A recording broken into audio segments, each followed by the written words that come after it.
pero no estoy segura si vimos algo de circulación esplácnica. No vimos. Ok. A ver, cuando hablamos acerca de circulación esplácnica, creo que sí lo hemos visto, el sistema circulatorio arciforme, ¿se acuerdan ustedes? ¿No? No.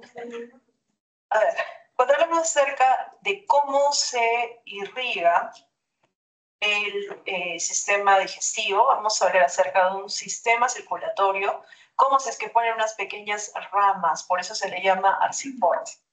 Estas arterias se van a ramificar, ramas circulares, que van a ir hacia los haces musculares, hacia las vellosidades intestinales y hacia los vasos submucosos.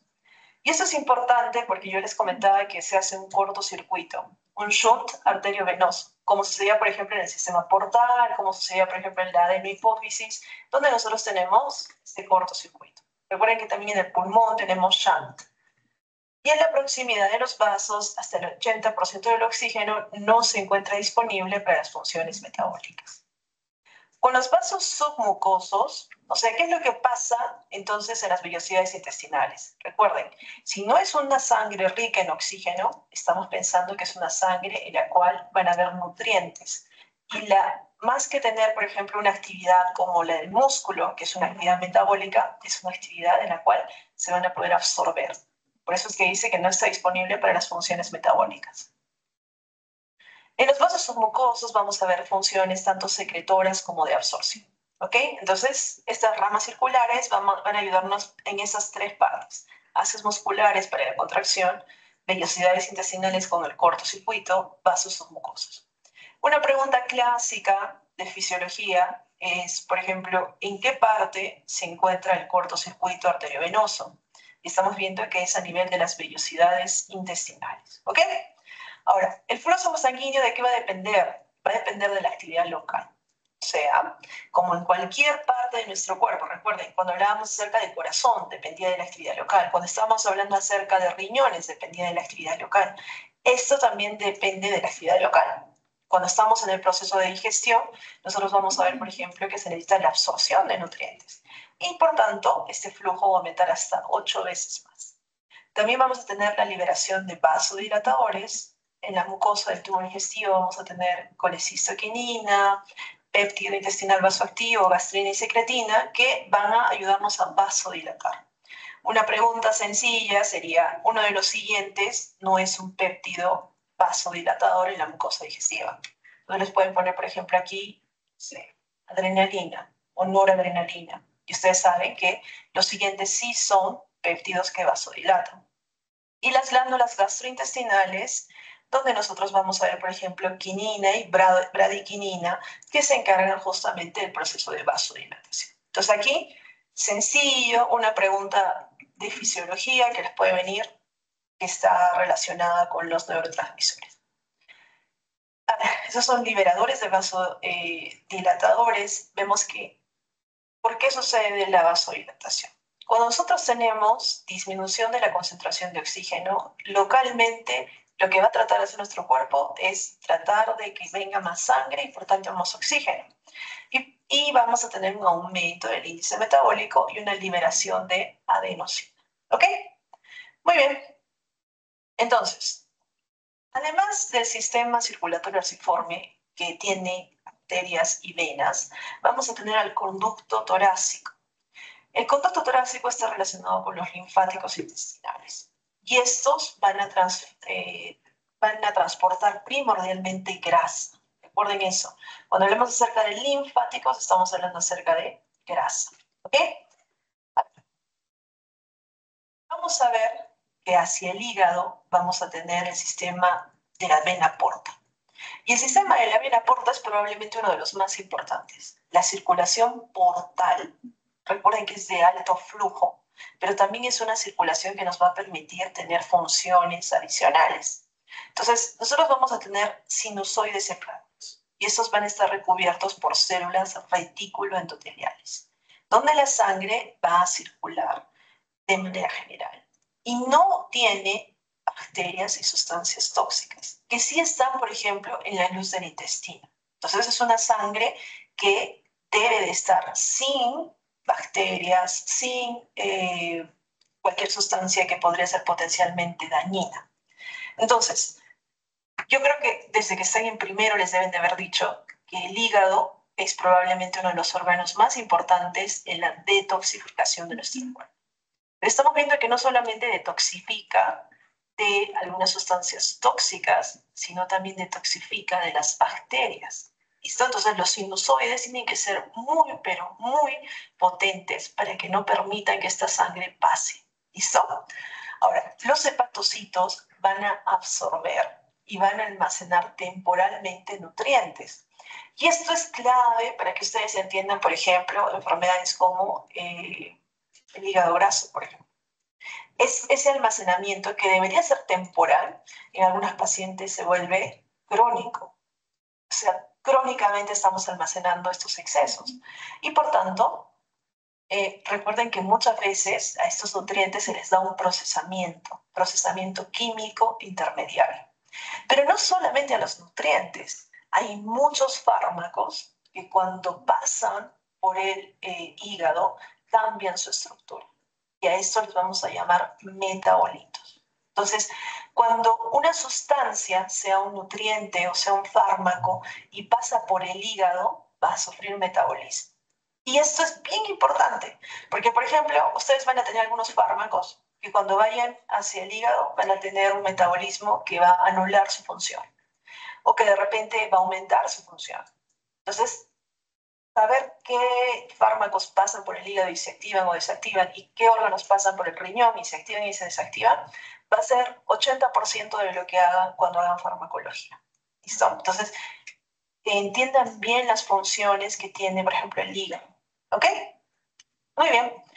En cuanto al control nervioso, nosotros vamos a ver que tenemos tanto estimulación parasimpática y simpática, como en cualquier vaso sanguíneo de nuestro cuerpo. Sabemos que la estimulación parasimpática va a estar primordialmente en el estómago y la parte distal del colon, con aumento del flujo sanguíneo local y aumento de la secreción glandular. Y la estimulación simpática va a causar vasoconstricción. Si parasimpático es vasodilatación, lo simpático es vasoconstricción. Ya saben ustedes que vasoconstricción es la disminución del flujo sanguíneo, sabemos que se da a nivel arteriolar y también podría ser a nivel de las venas. Y cuando se hay vasoconstricción arteriolar y de las venas, vamos a tener más o menos un secuestro de 200 a 400 cc de sangre. Esto se da, por ejemplo, en las venas y las arterias intestinales y mesentéricas. ¿Listo? Entonces, si yo les digo que un paciente está haciendo vasoconstricción, digamos que ha tenido un sangrado, y estamos diciendo que hay unos 200 a 400 cc que se van a secuestrar en esta área. Digamos que es una persona que estaba comiendo, inmediatamente después de salir de la pollería, salen en su carro, tienen un accidente de tránsito. Nosotros sabemos que lo regular es que el sistema y el flujo sanguíneo se haya ido hacia la zona gastrointestinal. Pero como ha tenido un accidente de tránsito y está sangrando, lo que hace nuestro cuerpo es vasoconstricción para poder recuperar sangre. Digamos que el paciente ha perdido 200 cc, pero entra en shock. ¿Por qué sería eso? Solamente es 200 cc. ¿Cuánto necesitamos para que el paciente entre en shock hipovolémico? 500 cc. Muy bien. Aquí ahorita solamente tiene 200. ¿Qué ha pasado entonces?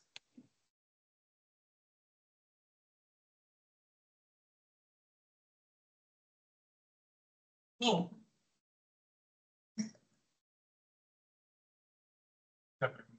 Si un paciente sale a una pollería, toma su carro, tiene un accidente de tránsito, pierde 200 cc y entra en shock, ¿es posible eso?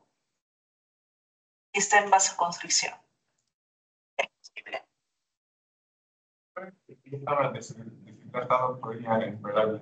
Ya. Primera cuestión, nos dice si está deshidratado. Ya. ¿Alguien más? A ver, siguiente, Dania. ¿Ideas? ¿Fernando? ¿Ideas? Ah, miren, aquí está saliendo la descripción sobre lo que estará diciendo. Y he revisado 2 veces y sí está en español y aún me sigue saliendo el mensaje de quiere cambiar el idioma hablado. O sea, no sé qué idioma hablo. Es idioma de medicina, ¿sabes? ¿Será que estoy hablando chino? No lo sé. A ver, de los que están en virtual, ¿alguno? Una baja de reproducción. Ya, podría ser alguna idea por qué. Miren lo que les acabo de decir. 200 a 400 cc pueden ser reclutados en el sistema digestivo. Si esa es una persona que estaba comiendo pollo, ¿qué es lo que ha pensado su cuerpo? Su cuerpo ha dicho, vamos a priorizar la digestión. ¿Y qué es lo que ha sucedido? Toda esa sangre se ha ido ¿a dónde? Al sistema digestivo, primordialmente al sistema intestinal. Y estamos diciendo que este paciente está con vasoconstricción. En ese momento van a tratar de movilizar esa sangre, esos 200 a 400 cc. Y lo ideal es que haya una reperfusión y que toda esa sangre se pueda utilizar. Pero en un caso, no sé, extremo, puede ser que ese paciente tenga una laceración, por ejemplo, hepática, puede ser que tenga una laceración del vaso. Y eso, ese sangrado interno de lo que estamos viendo que se está acumulando acá, podría causar en este paciente una hipovolemia. ¿Listo? Entonces, en los pacientes que tengan accidente de tránsito, tengan mucho cuidado en lo que son sangrado interno proveniente del sistema digestivo. ¿Ok? Muy bien. Entonces, ¿cuánto tiempo suele durar la vasoconstricción? Es un paciente que puede estar minutos y siempre hay un mecanismo de escape regulador que permite que el paciente vuelva a normalidad. ¿Listo? Y sabemos que estos metabolismos, estos metabolitos que surgen como producto de la isquemia, vamos a decir, de esta vasoconstricción, van a hacer que haya una respuesta vasodilatadora. ¿Listo? Como la adenosina. Y van a favorecer la estimulación simpática a los órganos que tengan mayor demanda. ¿Cuáles eran los órganos que tenían mayor demanda cuando hay, por ejemplo, un accidente? Cerebro, corazón, ojos quizás, ahora que ustedes ya saben. Quizá eventualmente se va a tratar de quitarle inclusive a veces a los riñones, si se acuerdan ustedes, y sufrir el paciente isquemia tubular. ¿Listo? A ver, entonces, por ejemplo, si es que un paciente necesita ejercicio, no sé, tiene que escapar, probablemente se va a priorizar a músculo esquelético y corazón. Si es un paciente que tiene shock circulatorio, probablemente vamos a priorizar encéfalo y corazón. ¿Ok? Hemos entendido esa parte, ¿no es cierto? Ya estamos integrando todo lo que han visto, ya no es solamente ejercicio 101. Entonces, teníamos el corazón. Sabíamos que del corazón salía la aorta. Y la aorta tenía sus partes, ¿de acuerdo? Aorta ascendente, caída de la aorta, aorta descendente. La aorta descendente más o menos va a tener el mismo flujo que tenía el gasto cardíaco. Y si se acuerdan, más o menos era 700 cc por minuto. Entonces, ¿con cuánto volumen va a llegar a la arteria celíaca? 700 cc por minuto, a la mesentérica superior, 600 cc por minuto, pero ya llega a la mesentérica inferior con más o menos 400 cc por minuto. O sea, si yo tengo una lesión de la arteria celíaca, va a ser casi tan grave como yo tenga una lesión, por ejemplo, de la femoral. ¿Listo? Entonces, mucho cuidado con los pacientes que tienen traumatismos cerrados. De ahí vemos que la arteria hepática le lleva más o menos 500 cc.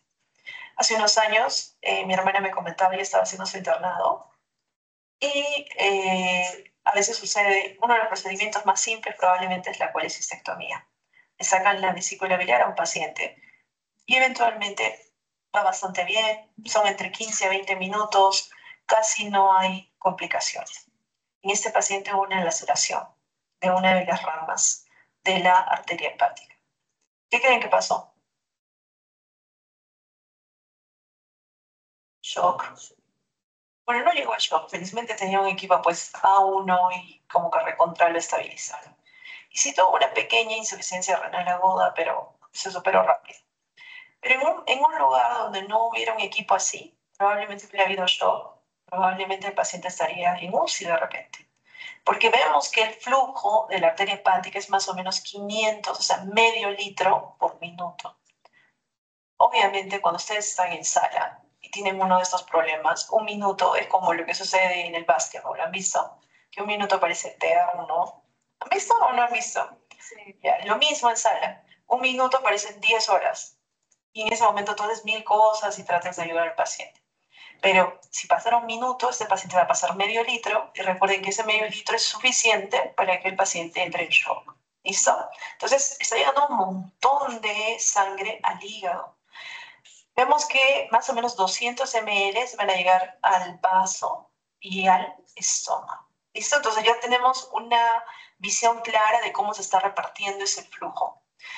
De los 700 que llegan por la arteria mesentérica superior, se van a dividir más o menos en partes similares, páncreas, intestino delgado y colon. ¿Listo? Que también va a recibir aporte, recuerden, de la mesentérica inferior. Y ya decíamos, se acuerdan que había dos partes, ¿no es cierto? Mesentérica, o vamos a decir colon ascendente y transverso, con la mesentérica superior, colon descendente, mesentérica. ¿Listo? Es pregunta de examen de siempre en los exámenes de residentado, en los exámenes de internado. Y recuerden que toda la sangre que regresa de estos órganos va hacia el hígado. Y aquí tenemos el sistema portal. Y el sistema portal, como les decía, miren cuánto está manejando de volumen, más o menos 1.300 mililitros por minuto. Entonces, un daño de la porta va a ser un daño que es grave. En un minuto va a perder 1 litro y 300 cc. Es un montón. ¿Listo? Y bueno, ya de allí por la vena cava inferior van a llegar al corazón. ¿Listo? Muy bien. Entonces, más o menos esa es la circulación esplásmica que tienen que repasar. Y vamos a pasar brevemente, vamos a hacer una pequeña pasada primero por lo que es ingestión, digestión. Vamos a ver estómago y de allí vamos a ver cosas bien puntuales, algunas patologías bien puntuales. ¿Ok?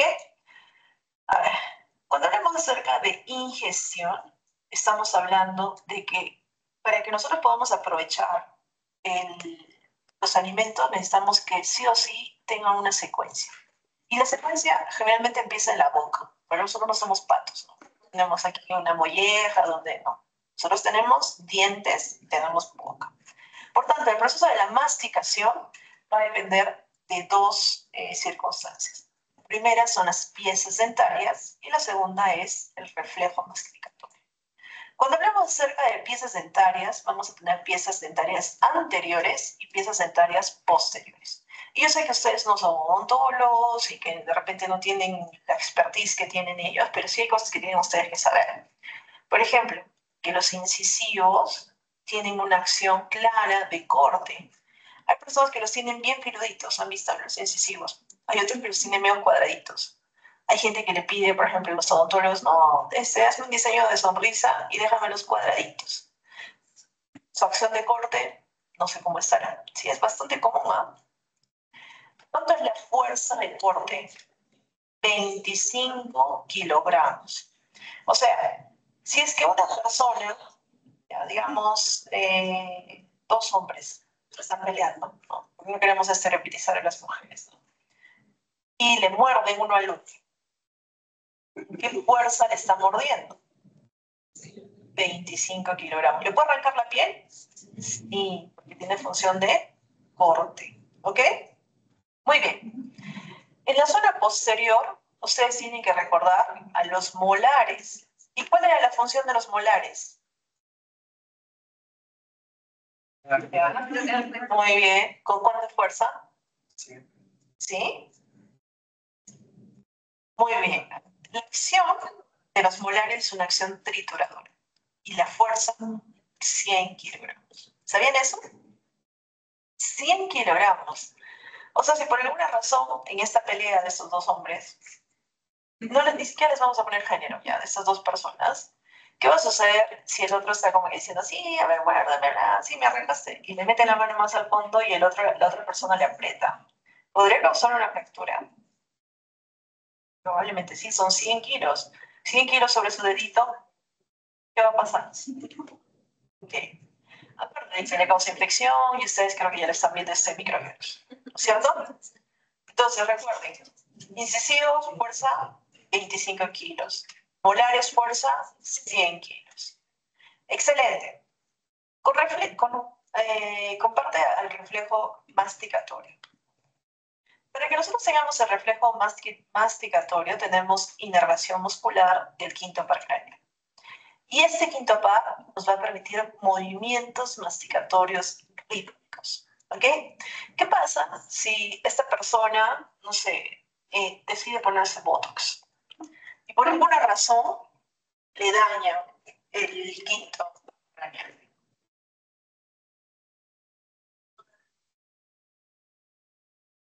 Peor aún, me dicen, ponte Botox porque estás muy cachetona, para que te baje los músculos masticatorios. ¿Qué va a pasar? ¿Va a tener estos movimientos masticatorios rítmicos? Yo creo que va a tener movimientos, ¿no? Salvo que el daño sea, pues, extremadamente grande. Pero van a ser rítmicos. Va a depender del daño que tenga o la atrofia que tenga ese músculo. ¿Ok?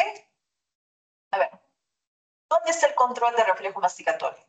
El control está en núcleos del tronco encefálico y se inicia cuando el bolo alimenticio está en la boca. Entonces ya no le vamos a llamar comidita.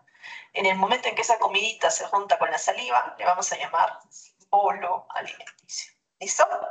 Entonces, es el bolo alimenticio el que desencadena el reflejo masticatorio. Y recuerden, estos músculos van a tener la capacidad, y miren lo que está sucediendo. Recuerden, se tiene que cerrar, se tiene que abrir, la rítmica. Entonces tenemos que lidiar con lo que es contracción y relajación. Entonces, la mandíbula desciende, hay un rebote y vamos a tener un reflejo inhibidor de los músculos de masticación. ¿Ok?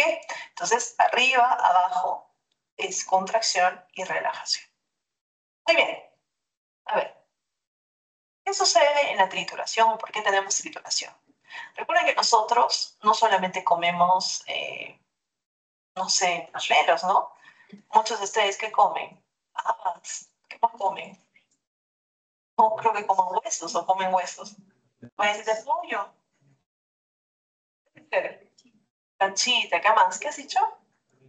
Arvejas. Pero es medio un poco suave. La tortilla es un poco suave. A ver, ¿quién ha comido caña de azúcar? ¿Sí? ¿Se han comido? Algunos no.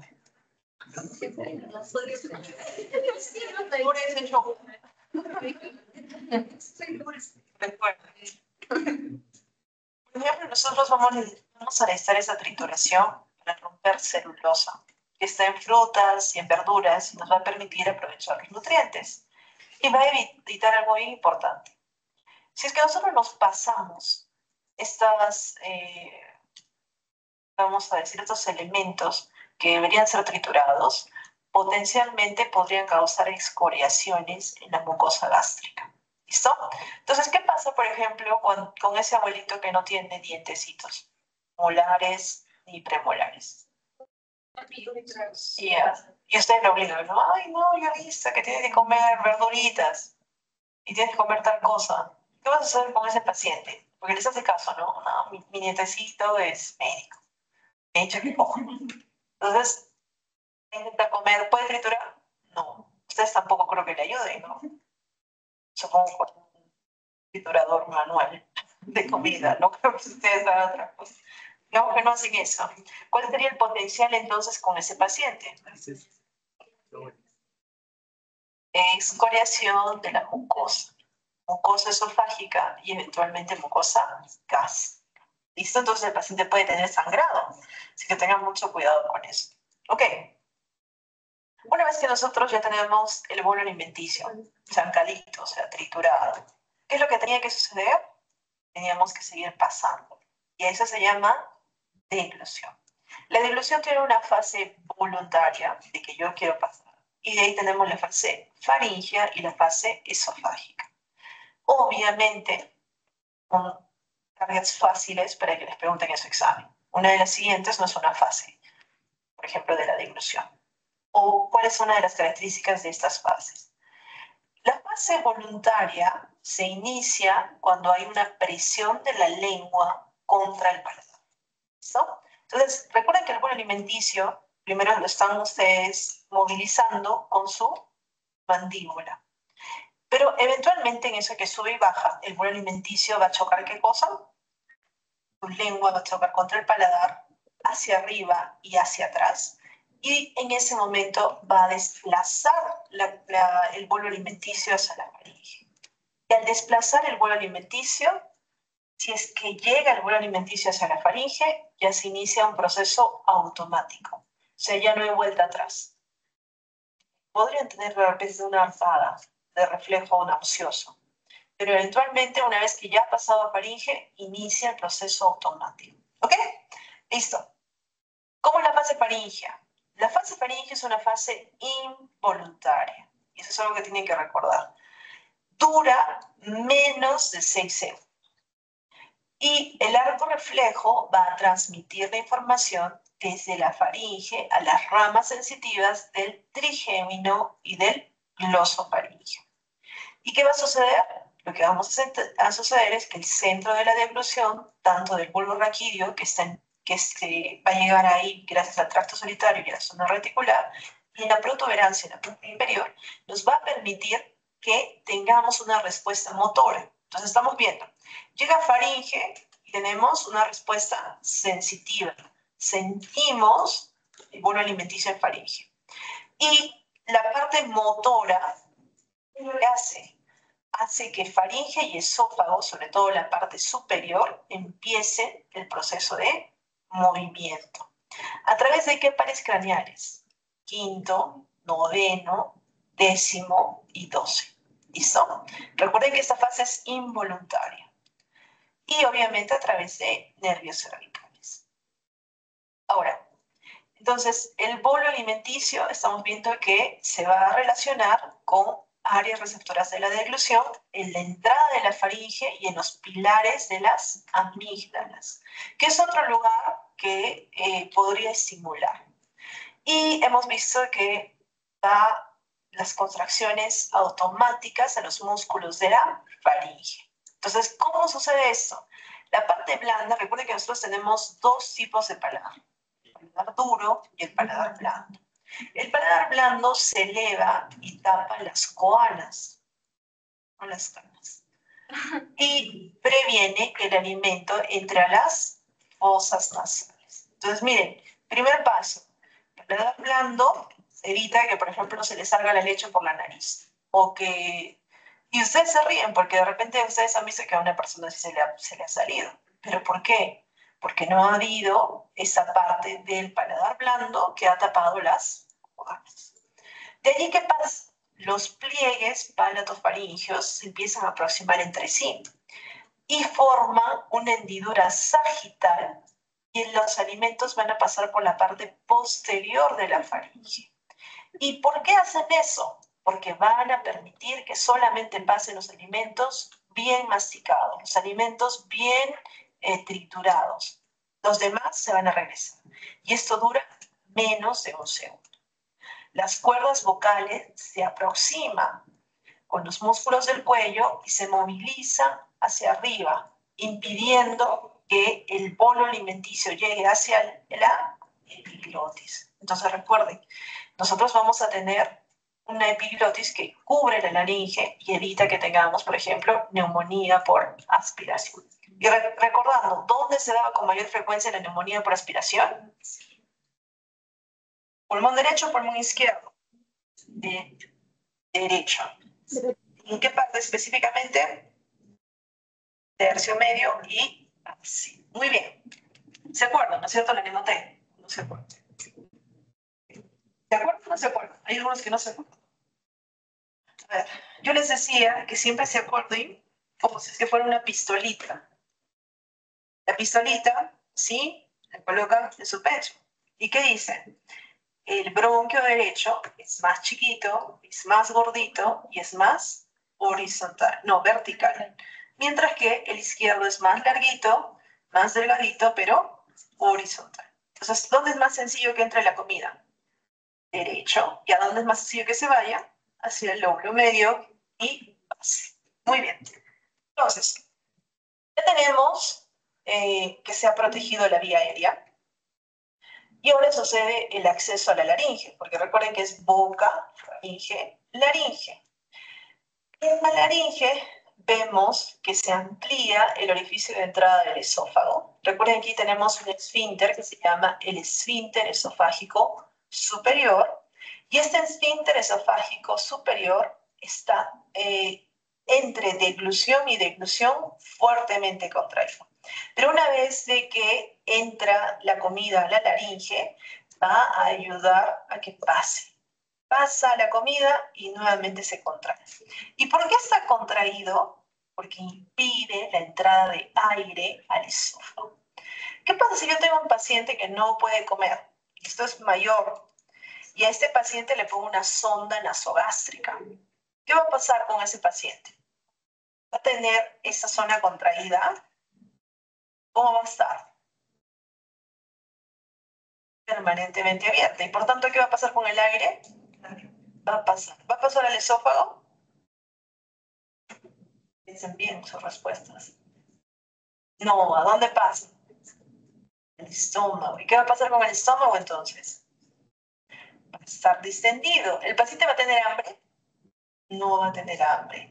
Y usted le va a decir, ay, no, muy mal, señor, se va a morir si es que no come, le vamos a dar comida. ¿Eso está bien? No. Siempre verifiquen. ¿Listo? A veces es necesario retirar un poquito de repente del aire que está acumulándose en el estómago para poder hacer ingresar algo adicional. ¿Listo? Pero en una persona normal como ustedes no debería estar entrando ese aire, porque el esfínter esofágico superior está siempre contraído entre deglución y deglución. ¿Ok?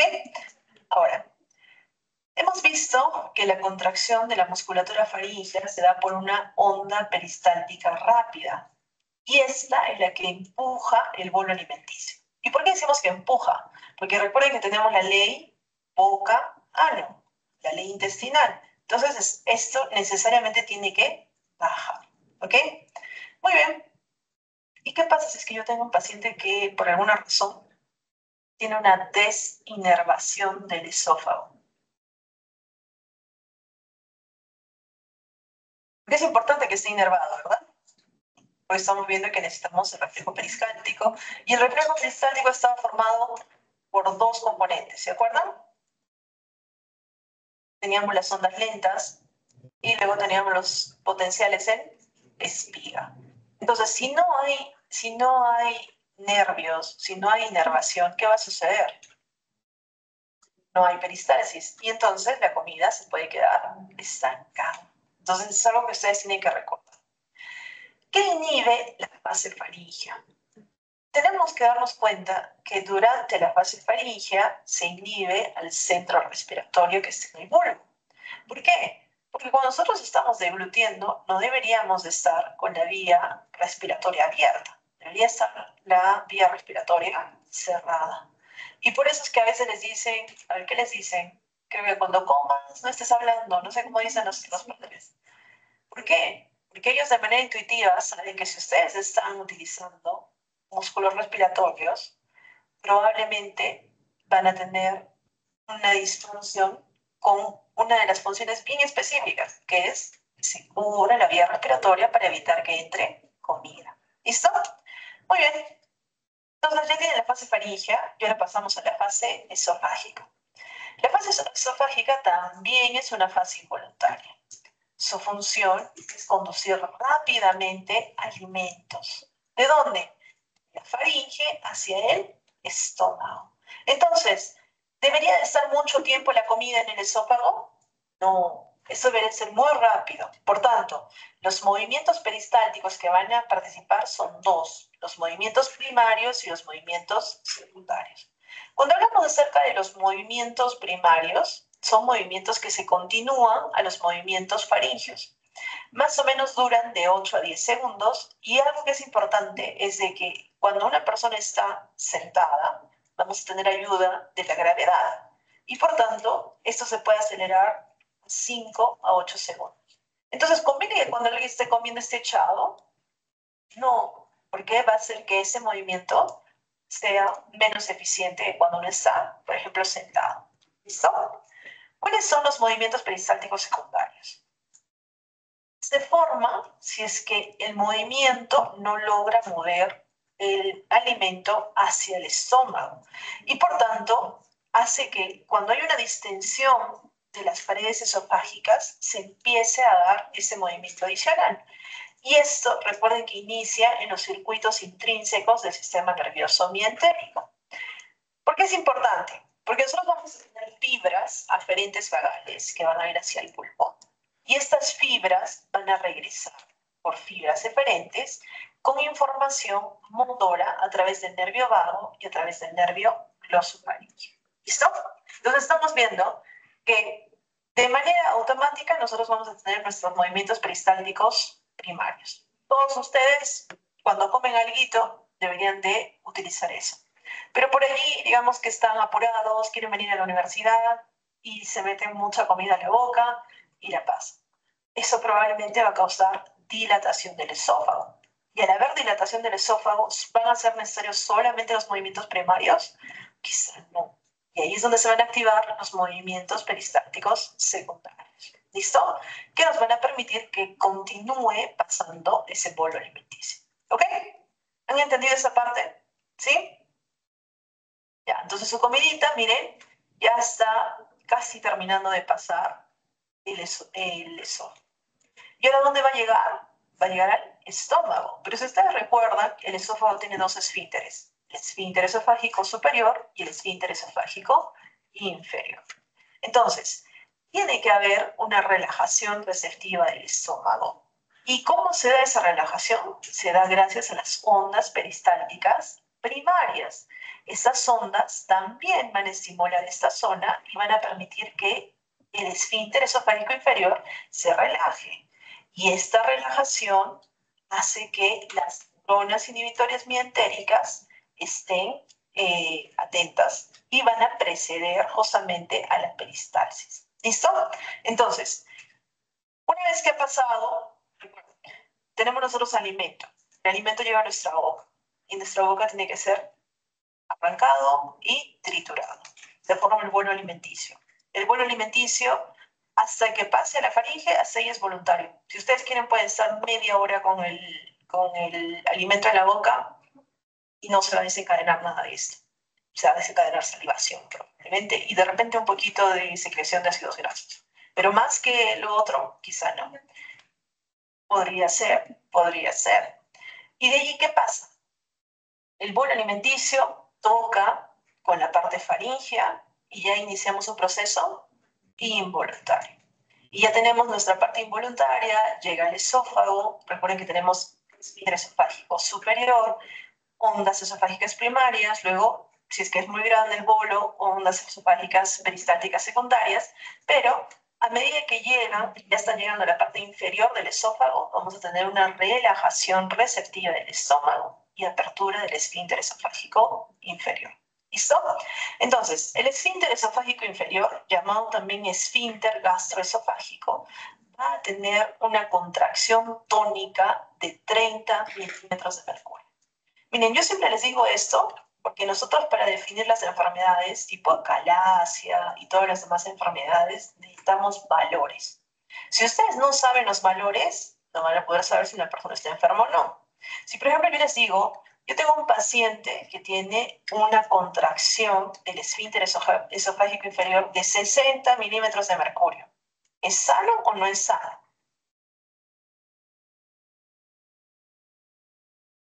¿No está sano? ¿Qué tiene? Ya, tiene un tono aumentado del esfínter esofágico inferior. Probablemente el bolo alimenticio podrá pasar. No, y si es que no pasa, ¿qué va a pasar con el esófago? Va a crecer. Y si es que crece, ¿qué va a pasar con la comida? Inclusive a veces se pueden formar como unos bultos donde se acumule la comida. El divertículo de Senker o la clarísima acalasia. ¿Listo? ¿Qué pasa si por el contrario les digo que la contracción tónica del esfínter esofágico inferior es de 10 milímetros de mercurio? ¿Qué va a pasar con ese esfínter esofágico? ¿Está contraído? No, está como relajado. ¿Y qué teníamos dentro de nuestro estómago? ¿Y nos conviene que ese ácido suba? No, porque recuerden que el esfínter esofágico nos permite que el ácido quede dentro de los límites del estómago. Entonces, si es que está subiendo, ¿qué va a pasar con el resto del epitelio? se va a lesionar. ¿Y cómo se lesiona? ¿Cómo muestra las lesiones? Ya, úlcera es uno. Dos, cambiando, y ese proceso se le llama metaplasia. ¿Qué más? Sigue el problema. Ya, gastritis, arriba se le llama reflujo gastroesofágico. Es justamente el hecho de que se salga. ¿Qué más? Sigue, ya. Perforaciones y siempre se olvidan de falso premio, ¿no? Siempre cáncer. Está bien, llegamos al cáncer eventualmente, pero estamos viendo de que el tono adecuado del esfínter esofágico inferior es muy importante, porque aquí ya nos estamos metiendo con ácido, y el ácido que está dentro del estómago es muy importante que lo tengamos delimitado dentro del estómago. Entonces, cuando ustedes reciban, por ejemplo, un resultado de endoscopía de su tía Pepita, que le está diciendo, ay, mi sobrino estudia medicina, por favor, revisa esto. Y ustedes justo saben leer el nombre, ¿no? Entonces ahora ustedes le van a decir, mire, tía, acá dice que su esfínter esofágico no está funcionando tan bien. Eso quiere decir que de repente, ¿siente usted que le arde? Sí, me arde, ¿cómo sabía? Yo sabía, la Católica es una buena universidad, les van a decir. Entonces ustedes van a poder saber cosas del paciente. ¿Listo? Entonces recuerden ese valor. Ahora, ¿qué pasó con la onda peristáltica? La onda peristáltica estuvo bajando, ¿verdad? Y esa onda peristáltica va a causar que de manera receptiva se genera una onda receptiva que relaja este esfínter esofágico. Y hemos dicho que cuando está alterado este proceso y no se relaja el esfínter esofágico inferior, ya le vamos a poner un nombre. Y su nombre es acalasia. Cuando yo diga el paciente tiene acalasia, estoy diciendo que el esfínter esofágico inferior no se relaja como debería relajarse. ¿Ok? ¿Listo? ¿Todos? Pero no sé por qué están tan cansados y no estamos en semana de examen, están que se duermen, etc. Ya saben, ¿ah? No se confíen. ¿Qué? El paro. ¿Han ido a marchar? Sí, no mentira. ¿Qué patriotas? Para poder pasar. ¿Han marchado? ¿Has marchado? Ay, ven bien. ¿Sí? Imagínense yo, o sea, yo vivo contando las semanas, diciendo, sí, y de pronto se me fue el año. O sea, para mí es casi como que yo empecé hace nada, fisiopato 1, pero ustedes han pasado todo un año. Miren, entonces hemos dicho que el esfínter esofágico inferior, vamos a tener dos patologías. ¿Y ahora cómo vamos a hacer con sus amiguitos? A ver, chicos, prohibido, ¿ah? Prohibido que saquen fotos. Cuando gane el premio Nobel, y ustedes digan, no, ya fue mi profesora, me escriben. Me dicen, ¿qué foto estoy autorizada a publicar? Yo les envío una, ¿no? Esta. ¿Así? ¿Me ven los chicos? Creo que no me ven. Aquí, listo. Tenemos esfínter esofágico inferior. Si está aumentado, ¿cuánto es nuestro tono normal? 30 milímetros de mercurio. Hemos dicho que si está aumentado, ¿cómo se llama esa enfermedad? No sabe nada. Acalasia. Por ejemplo, si está en 50, si está en 60, qué dudo, ¿no? Normalmente está como que en 40. Y si está disminuido, ¿qué enfermedad nos da? ¿Qué enfermedad? Reflujo gastroesofágico. Si ustedes siguen en inglés, le dicen así, RG. ¿Listo? Enfermedad de reflujo gastroesofágico. Muy bien. Entonces, ya tienen sus dos enfermedades que tienen que recordar. Entonces, sabemos que el esfínter esofágico inferior previene el reflujo gastroesofágico. Y recuerden que tenemos un mecanismo valvular. ¿Eso qué quiere decir? Que una porción del intestino se va a invaginar, se va a meter, el estómago se va a invaginar. Y esto va a formar una válvula. ¿Se habían percatado de eso, Manato? ¿Sí?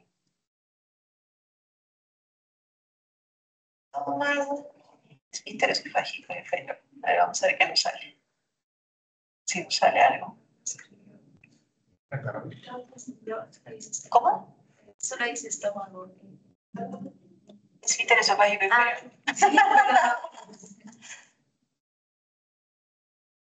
No son como de medicina, ¿no? A ver, veamos si es que hay alguna como que nos ayuda. Sí, esa quizás que nos está diciendo. Más o menos para que ustedes vean, porque no me están ayudando estas. De nuestros compañeros. El único día que no vienen y hacemos dibujitos. El estómago, recuerden que el estómago le hace como una entradita. Y esto ayuda al proceso de válvula. ¿Listo? Entonces, cuando nosotros hacemos las operaciones, yo ya no las hago, pero en algún momento cuando entrábamos, tratamos nosotros, en los pacientes que tienen reflujo gastroesofágico, de reconstruir esta parte que es fisiológica. Se jala un poquito del estómago y se le hace dar como una vueltecita, para que haga esta función como de esfínter, de válvula. ¿Ok? Listo. Entonces, ¿qué estamos viendo aquí? Estamos viendo los complejos motores migratorios. ¿Listo? Entonces, miren, por ejemplo, las fases. La fase 1, aquí no tenemos potenciales de espiga, por tanto, no hay contracciones. Recuerden que es el potencial de espiga el que nos va a causar el peristaltismo. Pero miren, en la parte 2 vamos a tener potenciales de espiga irregulares. Como son irregulares, probablemente vamos a tener contracción, pero no van a ser contracciones regulares. ¿Listo? Y miren en la fase 3. Alcanzamos los potenciales espiga regulares y tenemos una buena contracción. Entonces, miren, desde el estómago, cuando está acá la comida, y la propagación, que es de más o menos 5 centímetros por metro, vemos que para que lleguen estos potenciales al ilio distal, se ha demorado más o menos 90 minutos. ¿Listo? Entonces estamos viendo que a medida que se va propagando 5 centímetros por minuto, nosotros vamos a tener que estos potenciales van a ir avanzando y por tanto la comida va a ir avanzando. Y ustedes saben que el intestino delgado es hiper, ¿no es cierto? Y solamente estamos 5 centímetros por minuto. Entonces saquen sus cuentas de cuánto demora el que pasen ustedes su papita, no sé qué cositas comen mientras están en clase, ¿no? Entonces, ya estamos viendo que esto se debe a los potenciales de acción y cuánto demoran en llegar. Creo que ya empezó el invierno acá, pensé que estábamos en verano. Está como frío. ¿Por qué no se está viendo? Podemos cerrarlo. Pueden cerrar, pero no sé si se duerman. Sí, pero ciérralo. Listo. A ver, ¿qué tal? ¿Cómo están? ¿Están animosos? Todavía no. Ok, chiquillos, les voy a dar 5 minutos. Reloj, pueden pararse y de ahí continuamos. ¿Se ve raro?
En el examen era loco, ¿no? Porque había estructuras que nunca habíamos visto. Sí. Y yo dije, pero